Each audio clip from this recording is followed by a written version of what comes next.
Hi mga karagkarag! Welcome back to my vlog. Isang maulan, malamig at magandang umaga sa inyong lahat mula dito sa Lasak City. Nandito ako ngayon sa aking mega mall. Wala kayo mga nakikita, mga binibitay-bitay na mga ititsubritesing, mga kape, mga pa-ek-ekan dito sa mega mall ko. Kasi nga, kinakain ng RE. Tinatago ko siya lahat dito sa estante mga karag-karag, especially pag gabi na.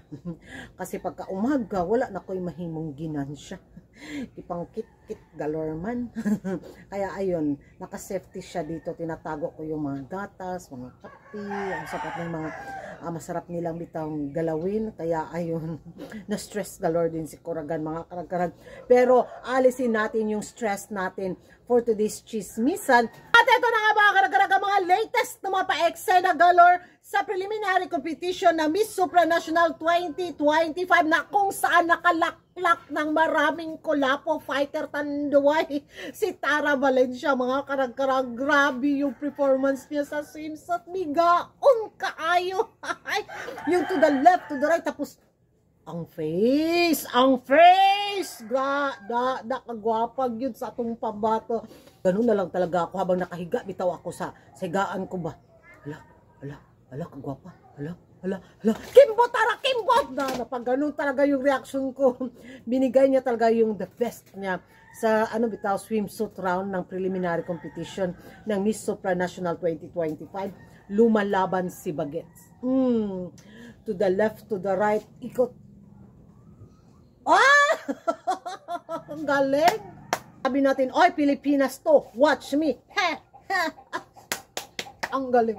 Nagagandahan talaga ako sa kanyang swimsuit talaga. Kahit si Brazil ka pa, kasi ang lakas ng ng pambato ng Brazil. Kahit si Brazil ka pa, kaya kita. Ay, sana makausad tayo, sana masungkit ni Tara ang corona sa Miss Supranational 2025. Kung hindi man, nako, talaga hindi talaga sinuko ni Tara Valencia ang laban. Binigyan niya na masakit na pa headache galore ang mga mga front runner sa Miss Supranational 2025 sa swimsuit round. Dito tayo sa kanyang evening gown. Magiging reaction ko sa kanyang evening gown mga karag-karag. Ang ganda ng kanyang execution. Very queenly. Face card. Ang face card, kagwapa jud gihapon sa kanyang pa evening gown bitaw.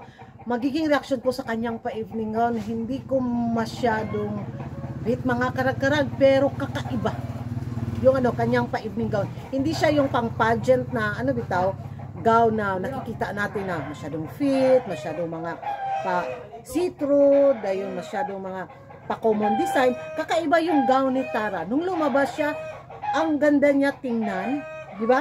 Na may pa-white sa baba. Yung baba lang parang, ay ano ba to? Pero na-carry on ni Tara. Bumagay naman sa kanya. Pero, ewan ko mga karag-karag kung nagustuhan nyo yung evening gown design ni Tara sa preliminary competition ng Miss Supranational 2025. Magkapareho ba tayo na yung execution ni Tara ang nagdala sa kanyang talaga, pabida galore sa kanyang pa-evening gown. Kasi lumalaban talaga din si Bagets sa pa-evening gown.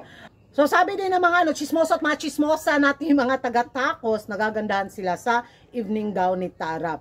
Beautiful, unique daw na vestido ang win sa taon na to sa Miss Supranational 2025 preliminary competition. So yun yung naging bitaw ni Tara na hey, dapat iba din yung style ng pa-evening gown ko para mapansin ako, which is tumpak naman, tumama naman yung ginawa ng designer ni Tara sa kanyang preliminary evening gown. So marami ang hati yung opinion ng mga chismoso at mga chismosa ng mga beauty pageant lovers sa social media. May hindi gusto sa naging pa-evening gown ni Tara, meron namang agree. At para naman sa akin, ang importante na execute ng mabuti ni Tara ang kanyang evening gown dahil yun naman talaga yung importante. Anuhin mo yung kakabonggang evening gown kung hindi ka naman marunong magdala, di ba? So sa point ni Tara is ay, bumida yung kandidata natin. Guwapa jud. Grabe. So umasa talaga ako mga karag-karag na mag-align yung tadhana ni Tara Valencia sa Miss Supranational 2025 sa taon na to dahil lumalaban ng bongga si Bagets. The stress galore sa kanya sa mga frontrunner sa taon na to sa Miss Supranational 2025, natugkan na silang hubag-hubag kay Tara. At ang nakakaano lang talaga nito is depende na sa Miss Supranational Organization kung kanino nila ilalako yung corona nila. Sana mapansin si Tara, mga karag-karag. Ewan ko sa inyo kung ano yung magiging reaction nyo sa naging performance ni Tara sa swimsuit at saka sa preliminary evening gown. Mag-ingay tayo sa comment section at kung hindi ka pa nakapag-subscribe sa YouTube channel ko, don't forget to like and subscribe Kuragan Karag and hit the notification bell para updated kayo sa mga latest kaganapan sa mundo ng beauty pageant. And thank you for watching. See you in my next vlog. Bye-bye!